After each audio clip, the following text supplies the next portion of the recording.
Alam mo ba na 75% ng ating panaginip ay nakakalimutan natin at 5% lang nito ang ating naaalala? Sa ating panaginip ay may mga simbolo na nakatago na konektado sa buhay natin or magiging kapalaran natin. Maaari itong maging positibo at negatibo.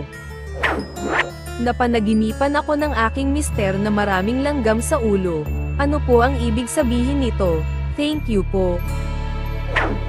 Number 1, ito ay kadalasang sign ng pakiramdam na nabigla, na stress, o nabibigatan sa maliliit at patuloy na issue. Ang partikular na lokasyon, tulad ng ulo, ay maaaring sign ng mga alalahanin. Ito ay na nakakaapekto sa iyong pag-iisip, subalit ang mga langgam ay may magandang sign din ng pagsusumikap, kasipagan, at potensyal para magtagumpay. Number 2, ang panaginip na pagkakaroon ng maraming langgam sa ulo ay sign din ng pagkabalisa at pag-aalala.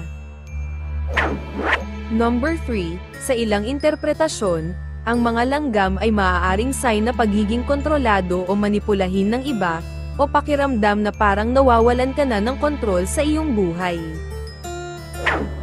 Number 4, ang mga langgam ay kilala sa kanilang kasipagan. Kaya ang managinip ng mga langgam ay maaaring isang positibong sign na ikaw ay nagsusumikap at patuloy sa iyong mga layunin. Number 5, ang mga langgam ay nauugnay din sa pagtutulungan ng magkakasama, na nagmumungkahi na maaari mong makamit ang tagumpay sa pamamagitan ng pakikipagtulungan at pagbabahagi ng pagsisikap.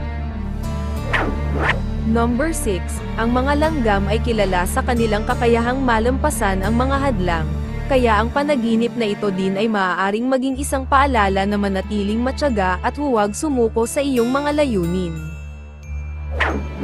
Bigyang pansin ang mga detalye ng iyong panaginip, tulad ng bilang ng mga langgam, kanilang kulay, at kung paano sila kumikilos. Maaari itong magbigay ng mas tiyak na mga pahiwatig tungkol sa kahulugan ng panaginip.